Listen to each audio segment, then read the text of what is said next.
తెలంగాణ వ్యాప్తంగా పురపాలిక నగరపాలిక ఫలితాలు ఒక్కొక్కటిగా వెలువడ్డాయి.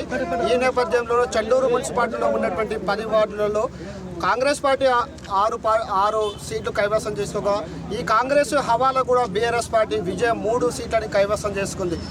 ఈ నేపథ్యంలో 3వ వార్డు బీఆర్ఎస్ పార్టీ అభ్యర్థి బలపరిచిన యాదవరెడ్డి సుజాత గారు మనతో పాటు. Madam, congratulations. కాంగ్రెస్ అధికారంలో ఉంది, బీఆర్ఎస్ పార్టీ విజయం సాధించడం చాలా రేర్. ఎట్లా భావిస్తుంది? మీ విజయాన్ని ఏ విధంగా చూస్తారు? చాలా సంతోషంగా, ప్రజల సహకారం ఇచ్చినందుకు చాలా సంతోషంగా. ధన్యవాదాలు. రైట్, మీరు చెప్పండి, ఎట్లా చూస్తారు ఈ విజయాన్ని? అంటే కాంగ్రెస్ పార్టీ అధికారంలో ఉంది, బీఆర్ఎస్ పార్టీ గెలవడం ప్రతిపక్ష హోదాలో రావడం పట్ల ఎట్లా చూస్తారు? చాలా సంతోషం ఇస్తున్నది. ఇది ప్రజల విజయం, ఇది 3వ వార్డు ప్రజలది, నాకు విజయం కాదు, ఇది ప్రజల విజయం. ఇది దాని వాళ్ళు అందుబాటులో ఉంటే వాళ్ళ సేవలకు వాళ్ళకు నమ్మకాన్ని హోమ చేయకుండా మేము పని చేయగలుగుతాం. అంటే పార్టీ పరంగా కాకుండా మీ వ్యక్తిగతంగా ఈ విజయం చూస్తారా? తప్పకుండా ఇది ప్రజల విజయం. పార్టీ అన్ని పార్టీల సహకారం ఉంది, ఒక్కటి కాదు, ఆల్ పార్టీల సహకారం ఉంటే గెలిచాము.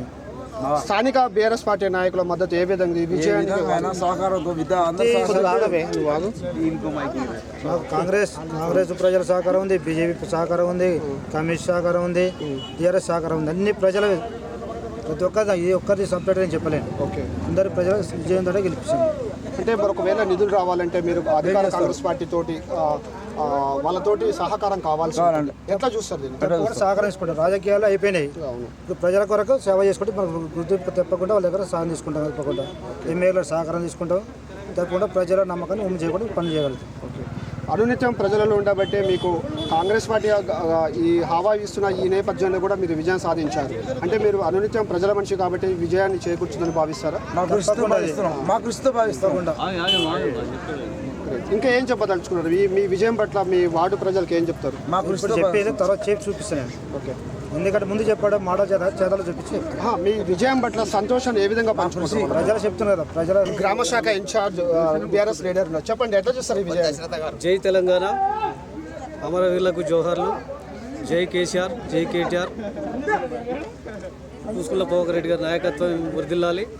మా నూతనంగా ఎన్నికైన మా సామ యాదవరెడ్డి సుజాత గారుల విజయోత్సవ ర్యాలీలో మనం ఇప్పుడు పాల్గొన్నాం. అదేవిధంగా మన కృషి టీఆర్ఎస్ పార్టీ అభివృద్ధి చేసిన పనుల మీద, అదేవిధంగా టీఆర్ఎస్ చేసిన పథకాలు ఇప్పుడు అమలు కావడం లేదు. అదేవిధంగా సామ సుజాత యాదవరెడ్డి గారుల కృషి కూడా వాళ్ళు ఎవరి జోలి కానీ ఎవరికి అన్యాయం కానీ చేయకుండా వాళ్ళ వ్యక్తిగతంగా కొంత ఉంది. అదే బీఆర్ఎస్ పార్టీ యొక్క ఫలితం కూడా ఉంది. అదేవిధంగా మరి రేవంత్ రెడ్డి చేసిన పథకాలు లేకపోవడం, కేసీఆర్ పెట్టిన పథకాలే నడిపించడం, ఆయన ఈ వృద్ధులకు 2000 నేను గెలిస్తే 4000, 10,000 ఉన్న రైతు బంధు నేను గెలిస్తే 15,000, కేసీఆర్ ప్రభుత్వం 10,000 అన్నాడు. అటువంటివి వికలాంగులకు 6,000 అన్నాడు. అదేవిధంగా చిన్న పిల్లలకు, యువత, లేడీస్, గర్ల్స్, చదువుకునే అమ్మాయిలకు మరి నేను స్కూటీ ఇప్పిస్తున్నాడు. అలాంటి పథకాలు అవి దాన్ని అమలు పరచలేకపోయిండు.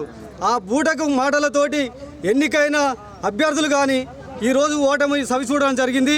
అదేవిధంగా ఈరోజు ఈ మున్సిపాలిటీ ఎన్నికలే కాదు, మరి రేపు చూడబోతే ఎంపీటీసీ, జెడ్పీటీసీ ఇవన్నీ ఉన్నాయి.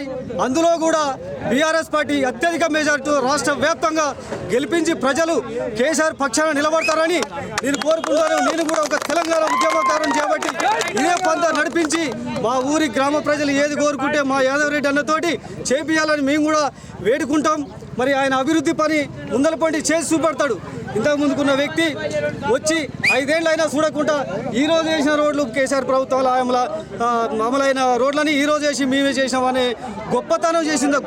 గొప్పతనంగానే మిలిగిపోతే అభివృద్ధి అనేది మా యాదరెడ్డి అని చేసి చూపెడతాను. ఇదే విధంగా సందర్భంగా తెలియజేస్తున్నాను.